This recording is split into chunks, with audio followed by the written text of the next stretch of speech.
এটি হচ্ছে Oppo Reno 13, ওপ্পোর সবচেয়ে কিউটেস্ট অ্যান্ড স্ট্রংগেস্ট স্মার্টফোন। ফোনটি ক্রেজি কিছু স্পেক্স আর ফিচার্সের সাথে বাজারে এসেছে। অ্যাকচুয়ালিতে কি কি থাকছে সেটা নিয়ে কথা বলা যাক। শুরুতে ফোনটা ডিজাইনের কথা বলে, this phone looks really beautiful. ফোনটা দেখতে খুবই সুন্দর লাগে, বলতে গেলে খুবই অ্যাস্থেটিক বা প্রিমিয়াম লাগে এক কথায় বলতে গেলে। ফোনটির ব্যাক প্যানেলে অ্যাস্থেটিক প্যাটার্নস থাকছে, যার কারণে ফোনটার প্রিমিয়ামনেস আরও বেড়ে গিয়েছে। আর ফোনটিকে হাতে হোল্ড করতে অনেকটা প্রিমিয়াম ফিলই পাওয়া যাবে। এখন ডিসপ্লেটা নিয়ে কথা বলা যাক। ডিসপ্লেটা হচ্ছে 6.59 ইঞ্চের AMOLED display with 120 Hz refresh rate. আরও থাকছে 1 বিলিয়ন কালারের সাপোর্ট এবং 1200 নিটসের পিক বা ম্যাক্স ব্রাইটনেস।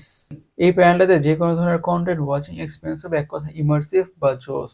মুভিজ দেখে, সিরিজ দেখে অথবা ইউটিউব ভিডিওস দেখে, ইউ নেম ইট, যে কোনো কিছু দেখে খুবই ভালোভাবে এনজয় করা যাবে এজ টু এজ বেজেলস হওয়ার কারণে। আর 1 বিলিয়ন কালারের সাপোর্ট থাকার কারণে কালারসগুলো হবে খুবই ভাইব্রেন্ট আর পাঞ্চি, এবং 120 Hz রিফ্রেশ রেট থাকার কারণে স্ক্রোলিং করে, ব্রাউজিং করে, গেমিং করে, ইউ নেম ইট, যে কোনো ধরনের টাস্কে পারফর্ম করে খুবই বেশি স্মুথনেসের ফিল পাওয়া যাবে। That's for sure and obvious. এখন ফোনটির হার্ট অথবা চিপসেটটাকে নিয়ে কথা বলা যাক। ইউজ করা হয়েছে মিডিয়াটেক ডায়মেনসিটি 8350। এটি একটি 4 ন্যানোমিটার বেসড অক্টাকোর প্রসেসর। এটি হচ্ছে মিডিয়াটেকের ফ্ল্যাগশিপ লেভেলের প্রসেসর। তার মানে হচ্ছে পারফরমেন্সের দিক থেকে ফোনটি হতে যাচ্ছে beast. It's a beauty and বিস্টের কম্বিনেশন। হাই লেভেলের গেমসগুলোকে ম্যাক্স আউট সেটিংসে খুবই ভালোভাবে খেলা যাবে অথবা রান করা যাবে কোনো ধরনের ইস্যুস ছাড়াই।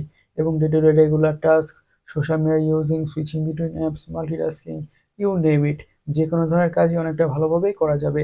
সেই ব্যাপারে বা সেই বিষয়ে কোনো সন্দেহ থাকছে না অবভিয়াসলি। আর স্পেশালি মিডিয়াটেকের ডায়মেনসিটি প্রসেসরগুলো অনেকটাই পাওয়ারফুল হয়ে থাকে সব ক্ষেত্রেই। সো ইয়া, ফোনের পারফরমেন্স নিয়ে ডিসঅ্যাপয়েন্টেড হতে হবে না, সেটা তো শিওরই। এখন ফোনটির অপটিক্স বা ক্যামেরাটাকে নিয়ে কথা বলা যাক। থাকছে ডুয়াল ক্যামেরা, 50 মেগাপিক্সেলের প্রাইমারি সেন্সর উইথ পিডিএফ, আর এটা হচ্ছে 8 মেগাপিক্সেলের আল্ট্রা ওয়াইড অ্যাঙ্গেল সেন্সর। আচ্ছা, ফোনটি দিয়ে 4K-তে ভিডিও রেকর্ড বা শুট করা যাবে, আর ভিডিও ফুটেজগুলো হবে সুপার স্টেবল। আর ফোনটির ফ্রন্টে থাকছে 50 মেগাপিক্সেলের সেলফি ক্যামেরা। আর হ্যাঁ, ফোনটার ফ্রন্ট ক্যামেরা দিয়ে 4K-তে ভিডিও রেকর্ড করার অথবা শুট করার সুবিধা থাকছে। ডিভাইসটির ফ্রন্টে 50 মেগাপিক্সেলের সেলফি ক্যামেরা ইউজ করার ব্যাপারটা আমাদের কাছে খুবই ভালো লেগেছে। যারা ব্লগিং করে থাকেন তাদের জন্য এই ফোনের ক্যামেরাটা, টু বি এক্স্যাক্ট এই ফোনের ফ্রন্ট ক্যামেরাটা খুবই ইন্টারেস্টিং একটা অপশন হতে যাচ্ছে।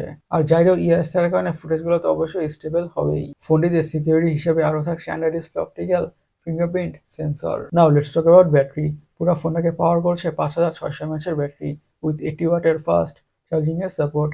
এই 5600 mAh ব্যাটারি থেকে ফোনটাকে মিডিয়ামভাবে ইউজ করলে একদিনের ব্যাটারি ব্যাকআপ খুব ইজিলি পাওয়া যাবে। আর সাথে প্রোভাইড করা 80 ওয়াটের ফাস্ট চার্জার দিয়ে ফোনটা ক্রেজি ফাস্ট ফুল চার্জ হয়ে যাবে। ফোনটার কালার ভেরিয়েন্টসের কথা বলে, এসব কালার ভেরিয়েন্টে পাওয়া যাবে।